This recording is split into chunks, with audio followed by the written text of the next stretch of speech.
교훈에 대해서 여러분과 함께 하나님 말씀을 나누도록 하겠습니다. 하나님께서 우리에게 주시는 말씀은 사무엘상 17장 32절부터 37절까지의 말씀을 오늘은 세번역 성경으로 함께 합독하겠습니다. 다윗이 사울에게 말하였다. 누구든지 저자 때문에 사기를 잃어서는 안 됩니다. 임금님의 종인 제가 나가서 저 블레셋 사람과 싸우겠습니다.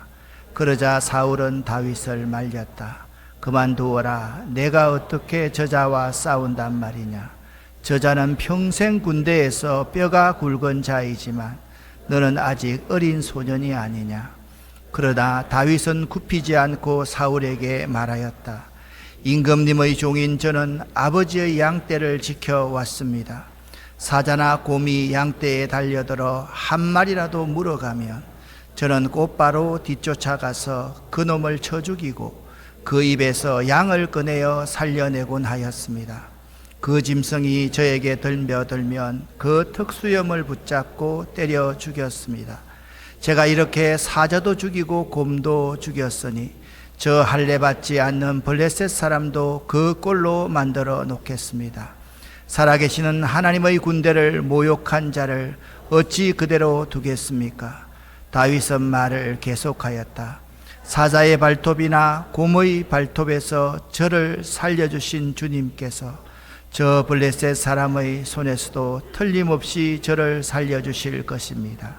그제서야 사울이 다윗에게 허락하였다. 그렇다면 나가도 좋다. 주님께서 너와 함께 계시길 바란다. 아멘. 여러분에게 질문하겠습니다. 다윗이 골리앗을 죽였다. 맞습니까? 틀렸습니까? 다시 한번 묻습니다. 다윗이 골리앗을 죽였다. 맞습니까? 틀렸습니까? 맞다도 있고 틀렸다도 있습니다. 다윗이 성경에 이렇게 골리앗 죽였다 나와 있지 않습니까? 다윗이 이렇게 골리앗의 목을 베었다라고 나와 있지 않습니까? 우리들은 이렇게만 알고 있습니다. 맞습니다. 그런데 이 문제에 대해서 성경 기자는 다른 시각으로 성경에 기록해 놓은 것이 있습니다. 골리앗을 죽인 사람이 다윗이라고 말했는데 그것도 맞고 골리앗을 죽은 사람이 다윗이 아니더라라는 성경도 있습니다.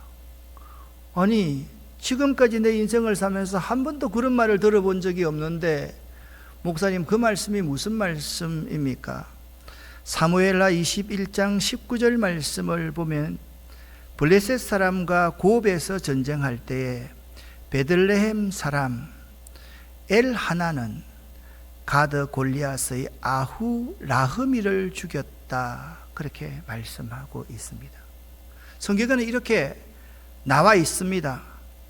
그런데 사무엘하 21장 19절 말씀을 보면 세번역 성경으로 보면 이렇게 기록되어져 있습니다. 엘하나니 가드 사람 골리앗을 죽였는데 라고 말씀을 하고 있습니다.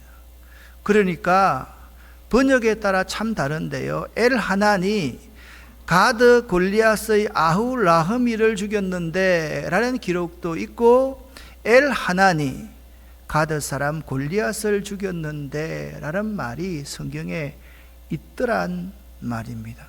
그러면 골리앗을 누가 죽였습니까? 히브리 직역 성경을 살펴봅니다. 여기도 보니까 이렇게 말합니다. 다시 곱에서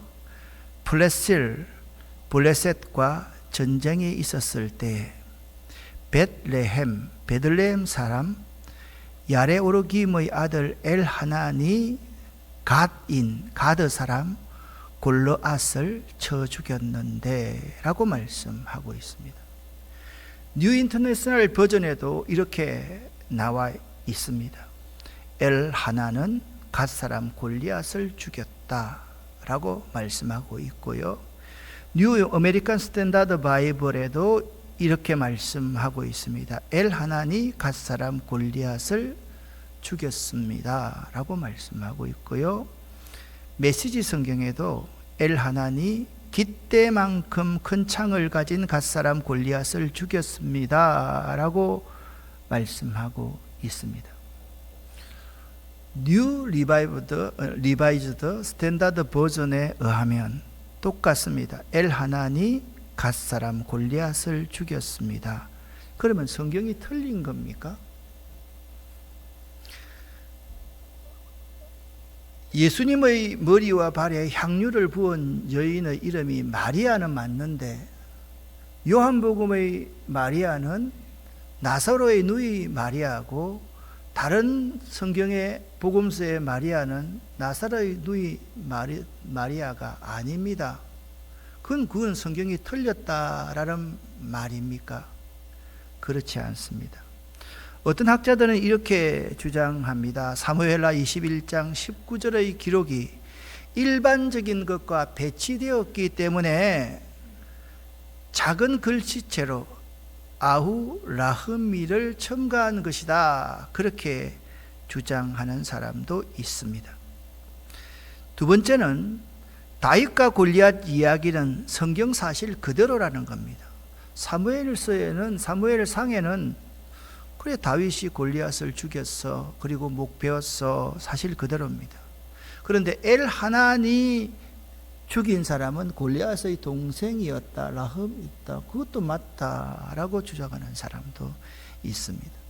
사무엘하 21장 19절에 엘하나니 골리앗을 죽였다는 사실과 다윗과 골리앗 이야기는 사실 모순이 아닙니다. 강조점이 다르기 때문에 그렇습니다. 고대 역사는요, 객관적인 사실보다 영웅을 드러내는데 무게가 더 있습니다. 다윗이 고대 유다 전쟁의 전쟁 영웅이었기 때문에 모든 유대의 역사는 다윗 중심으로 기록될 수밖에 없었습니다. 구약 성경에 나오는 고대 유대 전쟁의 이야기는 영웅 서사의 형식을 통해서 하나님에 대한 신앙을 전달하고 있습니다. 다윗과 골리앗의 이야기를 통해서 고대 이스라엘 사람들의 신앙을 배우는 것이 이 성경 기록의 핵심이기 때문입니다.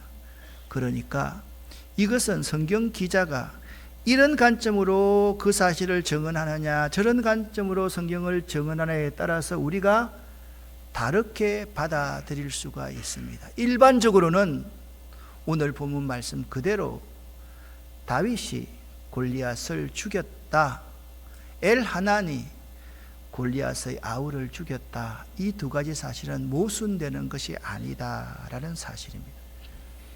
더 중요한 사실이 하나 있습니다. 다윗과 골리앗을 이해하는 데 있어서 매우 중요한 한 가지 팩트가 있습니다. 평소 우리가 간과하고 있었던 다윗과 골리앗 싸움 이전에 매우 중요한 사건 하나를 이해할 수 있어야 된다라는 말입니다.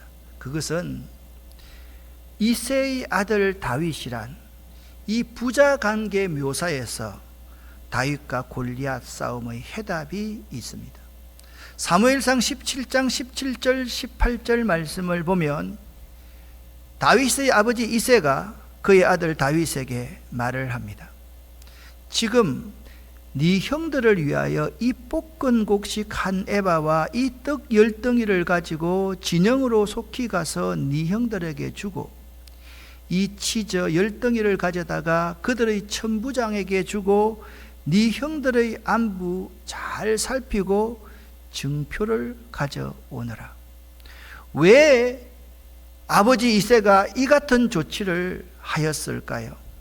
블레셋과의 40일 이상 대치로 인하여서 이스라엘 군대의 식량이 고갈되었을 것을 염려하였기 때문일 것입니다. 아버지는 내 아들이 굶어 죽지는 않을까, 그렇게 걱정하고 있었습니다.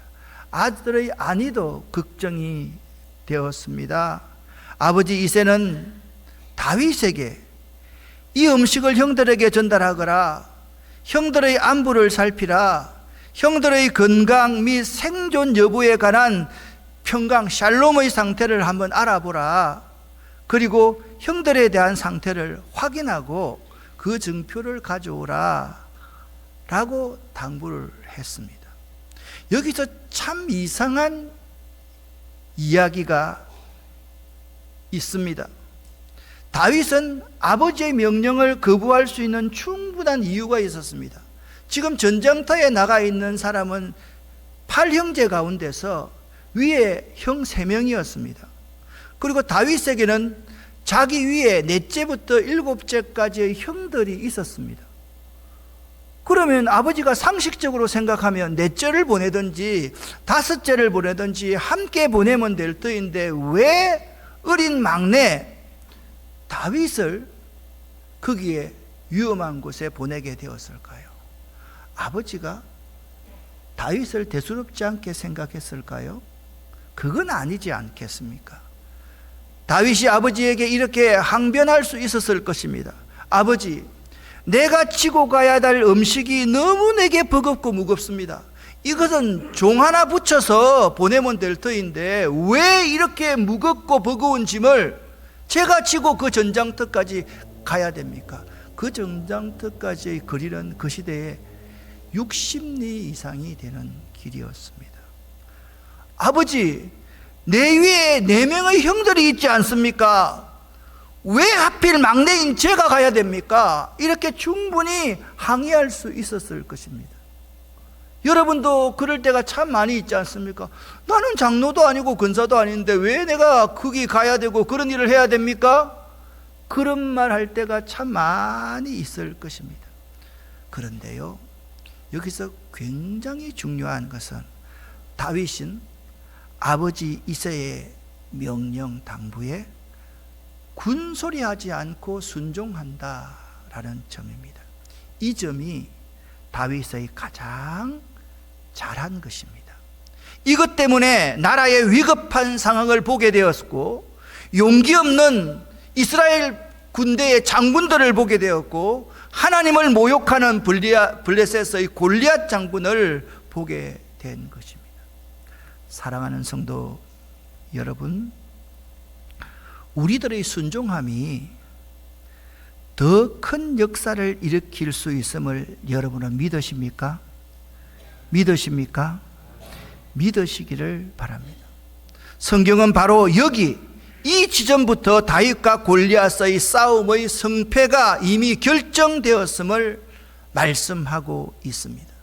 이제부터 순종의 소년 다윗과 골리앗 이야기를 살펴보겠습니다. 이스라엘은 역사를 거듭하면서 블레셋과 수없이 많은 전쟁을 치렀습니다. 국경을 맞대고 있어서 어쩔 수 없는 일이었습니다. 여러분, 특별히 여기 에그론이라는 지역이 있습니다. 여기 에그론이라는 지역이 있습니다. 그리고 가드라는 지역이 있습니다. 예루살렘이 여기이기 때문에 이 에그론과 가드라는 지역은요, 마치 우리나라 수도 서울의 목에다가 총칼을 겨누고 있는 것과 똑같은 위치에 있었습니다. 특별히 이 지역 가운데 블레셋의 장군인 골리앗은 가드 사람이었다라는 것이 매우 중요한 사실입니다. 전쟁이 벌어질 당시에 다윗은 자기 집에서 양을 치고 있었습니다. 그는 아버지 이새의 8아들 중에 막내였습니다. 큰아들 3명이 말씀드린 대로 이미 전쟁터에 나가 있었습니다. 그런데 아버지의 명령에 따라서 다윗이 전쟁터에 도착했을 마침 그때 블레셋 지형에서 골리앗이 나와서 유다 군대를 향해 조롱을 퍼붓고 있는 중이었습니다. 참 아이러니하지 않습니까? 다윗이 그 전장터에 도착하자마자 때마침 골리앗이 나와서 이스라엘을 조롱하고 있는 것이었습니다. 골리앗은 거인이었습니다. 키는 3미터가 훨씬 넘었고 60kg 나가는 무기를 들고 있었으며 온몸은 철갑으로 무장했습니다. 천하무적의 용사였습니다. 우리나라로 좀 쉽게 말하면 인기인 서장훈 선수, 그분이 2m 좀 넘으니까 3m라고 하면 상상을 초월하는 사람이었습니다. 인간계의 최강자임에 틀림이 없었습니다. 골리앗을 보자 이스라엘은 공포에 질려서 서로 다음과 같은 이야기들을 나누고 있었습니다. 정말 큰일 났네. 저 블레셋 골리앗을 우리가 어떻게 당해낼 수 있겠나. 오죽했으면 깍쟁이 사울 왕이 골리앗을 이기는 사람에게 많은 재물을 주고 호의호식 시켜주겠대. 그리고 그토록 아끼는 공주까지 주겠다고 약속했겠나. 이건 우리가 도무지 골리앗을 물리칠 수 없다는 말 아니겠나. 다윗이 이 소리를 듣게 됩니다. 다윗은 이스라엘이 할례받지 않는 블레셋인에게 모욕당하는 것에 화가 났습니다. 그 사람들에게 자신이 골리앗과 한번 싸워보겠다는 뜻을 전달했습니다. 그 소문이 사울 왕에게 전달되어 결국 다윗은 사울 앞으로 불려갑니다. 이것이 사울 왕과 다윗과의 첫 대면입니다. 사울 왕은 다윗의 용기를 가상하게 여기긴 했지만 어린 너와 골리앗과의 싸움은 무모한 일이니 포기하라고 포기를 설득합니다. 그렇습니다. 다윗과 사울 왕과의 이 역사적인 대면은 역사에서 그대로 있었던 역사적인 사건이었습니다. 다윗은 사울 왕 앞에서 담대했습니다. 그리고 자신이 양을 치면서 사자나 곰이 나타났을 때 싸워 이긴 많은 경험담들을 사울 왕에게 이렇게 소개합니다. 주님의 종인 제가 아버지 양을 지킬 때 사자나 곰이 와서 양떼에게 새끼를 물어가면 내가 따라가서 그것을 치고 그 입에서 새끼를 건져내었고요. 그것이 일어나 나를 해코지하고자 했을 때 내가 그 수염을 꽉 잡고 그것을 쳐 죽였나이다. 주의 종이 사자와 곰도 쳤싸운 적 살아계시는 하나님의 군대를 모욕한 이 할례받지 않는 블레셋 사람을 못 이기겠습니까? 그가 그 짐승의 하나같이 내게 죽게 될 것입니다 라고 다윗이 사울 왕에게 이야기했습니다. 또 다윗이 이렇게 말합니다. 여호와께서 나를 사자의 발톱과 곰의 발톱에서 건져내셨은즉 나를 이 블레셋 사람의 손에서도 건져내리이다. 지금요, 다윗은 일반적인 경험담을 이야기하고 있는 것이 아니라 믿음의 말을 하고 있습니다. 이것이 참 중요합니다. 믿음의 말을 하는 것이 참 중요합니다. 내 경험을 이야기하는 것이 아니라 믿음으로 고백할 수 있는 내가 소한 말씀을 하는 것이 매우 중요합니다. 사랑하는 여러분, 믿음의 말을 할 수 있기를 예수 이름으로 간절히 축원합니다. 그러자 사울 왕이 다윗에게 허락을 합니다. 가서 한번 싸워보거라. 하나님께서 너와 함께 계시기를 원한다. 그리고 사울 왕이 다윗에게 갑옷을 입힙니다. 무기를 줍니다. 어린 다윗이 그 갑옷과 무기가 맞을 리가 없었습니다. 그래서 다윗은 익숙하지 못한 모든 것을 다 벗어버리고 이렇게 말합니다. 이곳을 입고 가지 못하겠나이다 하고 곧 익숙치 못한 것을 벗어버리고 손에 막대기를 가지고, 여러분, 이 막대기가 다른 사람에게는 아무것도 아니지만 하나님이 자기에게 임재하시는 임재의 상징이었습니다. 막대기를 가지고 시내에서 매끄러운 짱돌 5개를 골라가지고 제구 곧 주머니에 넣고 손에 물매를 가지고 블레셋 사람에게 나아가기 시작했습니다. 사랑하는 성도 여러분, 싸움을 할 때, 세상과 맞짱 뜰 때요, 익숙치 않은 것을 벗고 익숙한 것을 가지고 나가시기를 바랍니다. 여러분이 못하는 것 가지고 나가면 더 안 되고 더 못하고 더 실패합니다. 다른 사람 말 듣고 이것 하면 잘 되겠지 생각하고 그 말에 솔깃해서 나아가면 반드시 실패합니다. 여러분이 가장 익숙한 것, 잘할 수 있는 것, 그것을 가지고 승부를 볼 수 있어야 됩니다. 그리고 내 손에 들려있는 하나님의 능력, 하나님의 이름, 하나님의 권능을 의지하고 나아가십시오. 그리고 평소에 갈고 닦아 내 실력이 된 것을 가지고 나가시기를 바랍니다. 다윗처럼 말입니다. 그러면 이 시점에서 다윗이라는 사람이 대체 어떤 사람인가를 한번 정리해 볼 수 있어야만 되겠습니다. 다윗이라는 사람, 여러분 오늘 본문을 사무엘상 17장을 읽고 있는데요, 사무엘상 16장까지는 사울 왕과 다윗이 대비되어서 기록되어져 있습니다.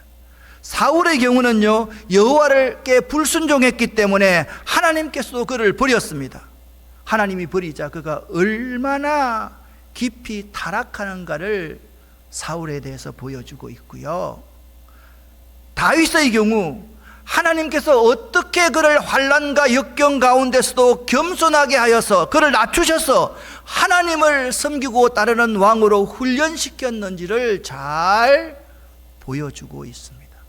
16장까지의 경험은 바로 그렇습니다.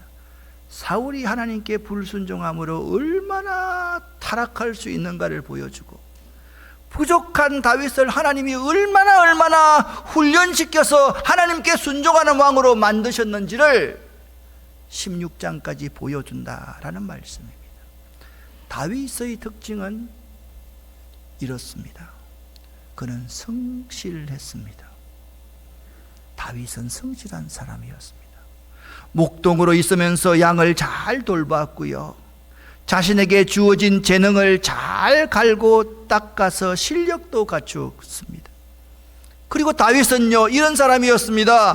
하나님께서 명령하시면 언제든지 무엇이든 순종하려는 마음을 예비했던 사람입니다. 그리고 다윗은 하나님이 함께하는 사람이었습니다. 그것을 벤 다이어그램으로 여러분에게 표현해 드리겠습니다. 다윗은 하나님이 함께하는 사람이었습니다. 다윗은 순종하려는 마음과 태도를 가지고 있었습니다. 무슨 말이든지 순종하려는 긍정적인 마음을 가지고 있었습니다. 그리고 다윗은 성실함으로 자기를 갈고 닦았습니다. 그리고 그 분야에 있어서 실력 있는 사람이 되어서 언젠가 하나님이 자기를 들어 쓰실 수 있을 것이라는 사실을 믿고 성실하게 자신을 훈련시켰던 사람이었습니다. 이러한 다윗에게 골리앗이 도전해 왔습니다. 블레셋 사람들이 전쟁을 하기 위해서 군대를 모았는데요, 여기 이런 말이 있습니다.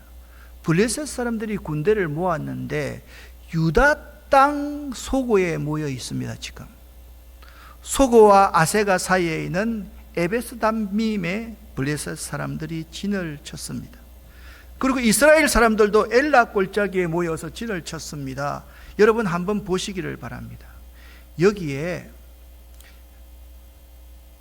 녹색에 가까운 이 부분이 블레셋 땅입니다. 아세가와 소고는 블레셋 땅입니까? 유다 땅입니까?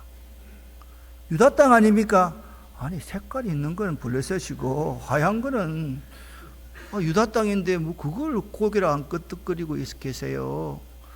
이 말은 무슨 말입니까? 예? 이 아세가와 소고 이 땅이 블레셋에게 이미 넘어갔다는 말 아닙니까?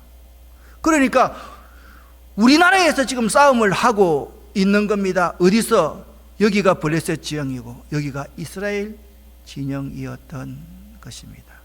이미 이스라엘 땅의 상당 부분을 블레셋에게 빼앗긴 상황에서 전쟁이 일어났습니다.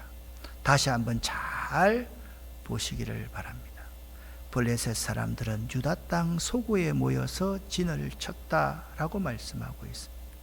블레셋 사람도 한 언덕을 차지하고 있었고요, 이스라엘 사람들도 다른 언덕을 차지하고 있었는데, 이것을 역사적으로 보면 이미 이스라엘이 블레셋에게 땅을 빼앗겼기 때문에 블레셋 사람의 진이 훨씬 더 유리한 고지에 있었음을 잘 보여주는 장면입니다. 그런데 여기서 더한 것이 있습니다. 블레셋 사람에게는 한 장군이 있었는데요, 골리앗이라는 사람이었습니다. 그는 가드 사람이었습니다. 키는요 3m에 육박하는 사람이었습니다.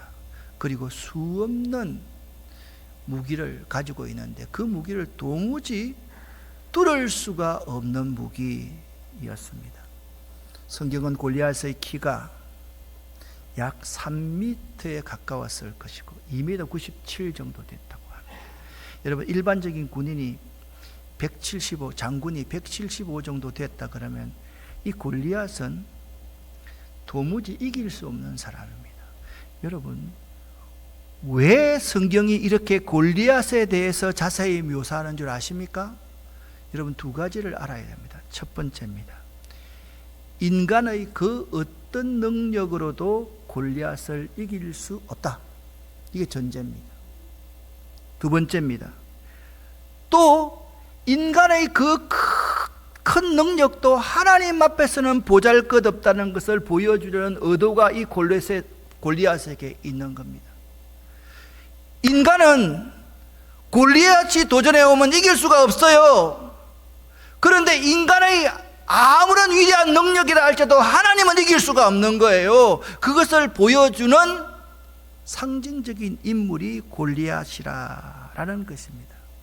이렇게 인간의 한계와 하나님의 크신 능력을 보여줌으로써 언제든지 우리 인간들이 그분께 순종하는 믿음의 생활을 하라고 촉구하기 위해서 골리앗이라는 도무지 상대할 수 없는 인물을 내놓고 있는 것입니다. 골리앗이 떡 버틴 기에 서서 이스라엘 군인들에게 이렇게 소리 질렀습니다. 너희는 어찌하여 싸울 대형을 갖추고 있느냐? 이 싸움이 되겠느냐? 나는 블레셋 사람이고 너희는 사울의 종들이다. 한 사람을 뽑아 나에게 보내어 1대1로 맞짱을 뜨게 하자. 만약 누구든지 나를 죽일 수 있다면 우리가 너희들의 종이 되겠다. 그러나 내가 그 사람을 죽이면 너희가 우리의 종이 되어야 한다. 골리앗은 또 이렇게 말했습니다. 오늘 내가 너희 이스라엘 군대를 이렇게 조롱하는데 나와 싸울 놈이 한 사람도 없단 말이냐, 이 겁쟁이들아. 사울과 이스라엘 사람들은 이 블레셋 사람 골리앗의 말을 듣고 두려워서 공포에 질려 있었습니다. 여러분, 블레셋이라는 나라는요 5개 부족 국가로 이루어져 있었습니다. 이렇게 5개 부족 국가가 예루살렘, 바로 여기 예루살렘 턱 밑에 자리 잡고 있었던 것입니다. 만일 이스라엘이 하나님께 순종하고 믿음에 충실했다면 결코 블레셋은 존재하지 않았을 것입니다. 그들은 이스라엘을 넘보지 못했을 것입니다. 그러나 이스라엘의 불순종은 거기에 상응하는 대가를 치를 수밖에 없었습니다. 왜? 하나님이 블레셋을 진멸하라고 하셨기 때문에. 이스라엘이 하나님께 순종했다면 블레셋은 역사의 무대에서 사라지게 되었기 때문입니다. 하나님의 말씀을 무시하고 하나님께 불순종하는 것은 이렇게 무섭습니다. 불신앙은요 당대뿐만 아니라 후대의 자손들에게도 가시와 올무가 된다라는 점입니다. 여러분의 불신앙과 여러분의 대수롭지 않은 신앙이 매우 중요합니다. 여러분이 중요합니다. 여러분은 자꾸 자기를 보지 않고 자기를 생각하지 않고 다음 세대 아들, 딸들만 생각합니다. 자기는 성경 전혀 읽지 않으면서 아이들 보고 읽으라 이야기합니다. 자기는 텔레비전만 보고 있으면서 아이들 보고 공부하라 그렇게 이야기합니다. 자기는 휴일날 놀러 다니면서 아이들 보고 예배 잘 드려야 돼 그렇게 말을 합니다. 여러분과 제가 현재 하나님의 말씀을 무시하고 하나님께 불순종하는 것이 후대에 이 어떤 대가를 치러야 하는지를 우리는 잘 모르고 있습니다. 사울과 그의 군대가 공포에 질려 지금 블레셋의 골리앗에게 모욕을 당하면서도 떨고만 있는 모습, 오늘 우리는 하나님을 믿는다는 사람들의 지극히 무기력함을 보고 있습니다. 우리들은 사울 한 사람이 하나님과의 관계에서 흐트러지니까 다른 사람들마저도 죽음에 빠뜨리고 있고, 다윗 한 사람이 하나님과 바른 관계를 유지하였더니 그들은 어떤 상황에서도 동요하지 않으며 모든 사람에게 승리와 기쁨을 선물할 수 있었습니다. 그렇다고 한다면 이 골리앗의 도전에 대한 다윗의 태도가 어땠을까요? 골리앗은 두 가지를 상징한다고 말씀드렸습니다. 나같이 연약한 인간이 도무지 이길 수 없는 존재.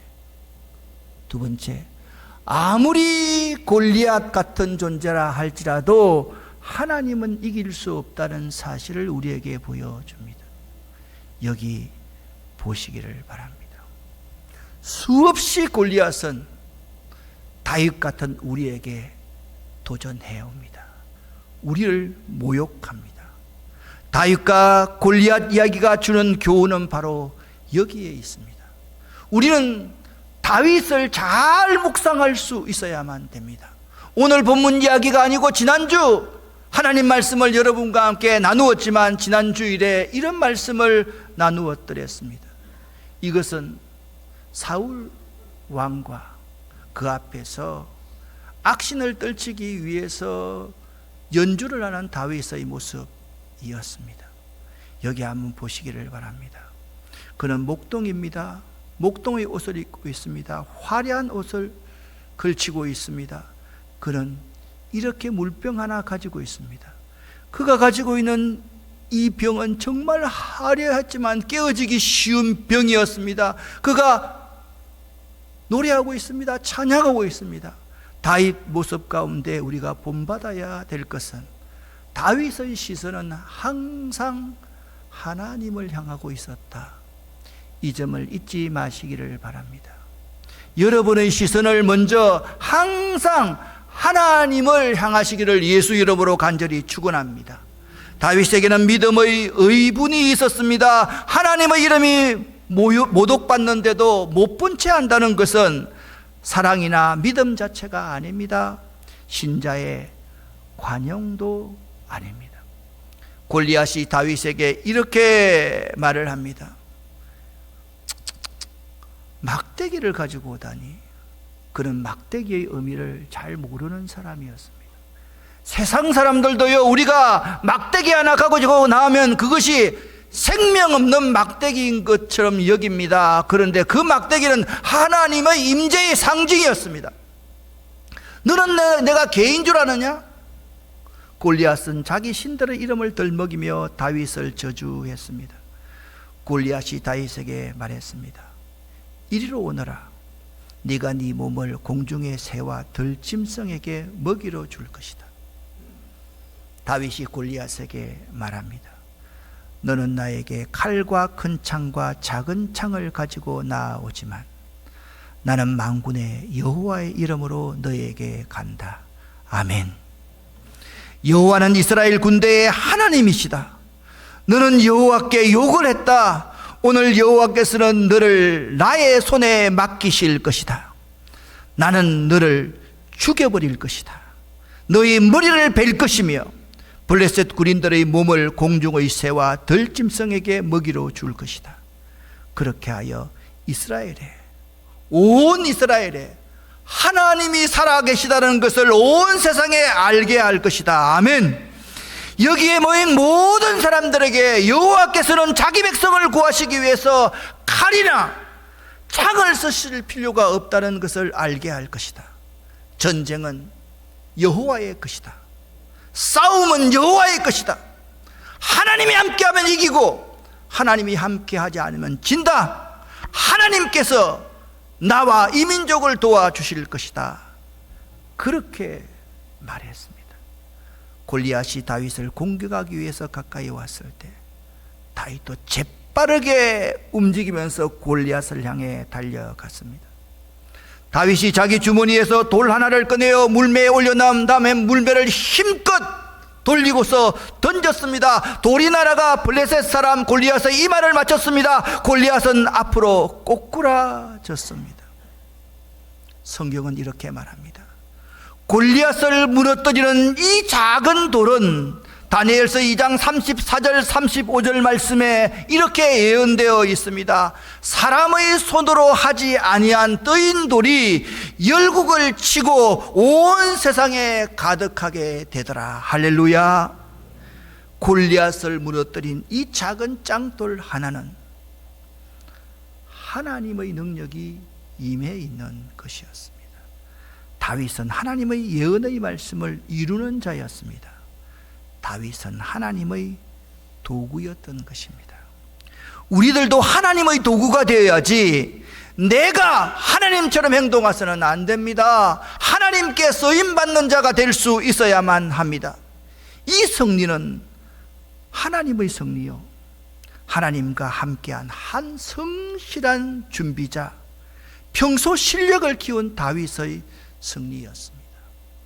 사랑하는 성도 여러분, 우리들이 하나님이 승리하게 하려면 평소 성실하게 실력을 키워야 합니다. 할렐루야. 여기 이 그림을 한번 보시기를 바랍니다. 아래가 다윗의 물매입니다.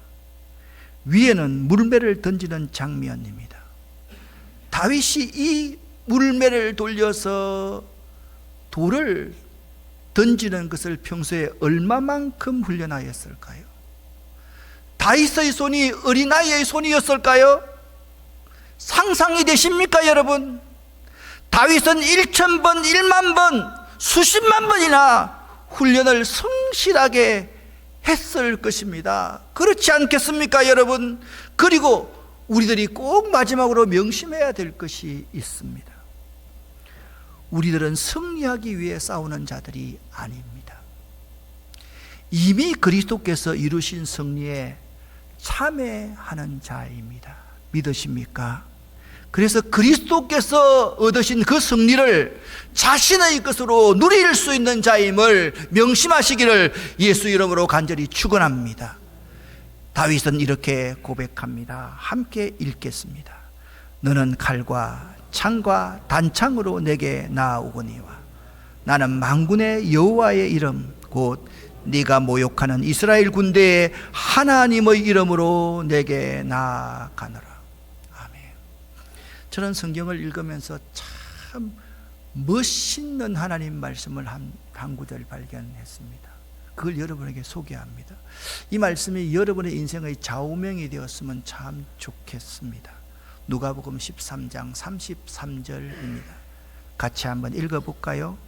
그러나 오늘과 내일 그리고 그 다음 날에도 나는 내 갈 길을 가야 한다. 아멘. 작가님 멋있죠? 어때요? 나는 이 말씀 읽으면서 정말 멋있는 예수님의 말씀이다. 정말 예수님 멋있다. 그러나 오늘과 내일 그리고 그 다음 날에도 나는 내 갈 길을 가야 하리라. 그리고 다윗은 이렇게 고백합니다. 여호와의 구원하심이 칼과 창에 있지 아니함을 이 무리에게 알게 하리라. 전쟁은 여호와께 속한 것인즉 그가 너희를 우리 손에 넘기시리라. 아멘. 사랑하는 여러분, 우리들에게 일어나는 모든 일들을 해결하실 분은 하나님 한 분밖에 없음을 꼭 믿으시기를 예수 이름으로 간절히 축원합니다. 믿으십니까? 믿으시기를 바랍니다. 기도하겠습니다. 살아계신 하나님 아버지여, 우리의 문제를 해결하실 분이 오직 하나님 한 분밖에 없음을 믿는 믿음을 우리에게 허락하여 주시옵소서. 골리앗이 도전해 올 때 나 혼자 힘으로는 도무지 이길 수 없음을 알게 하시고 하나님을 덧입을 수 있도록 도와주시옵소서. 예수 그리스도 이름으로 축복하옵고 간절히 기도 올립니다. 아멘.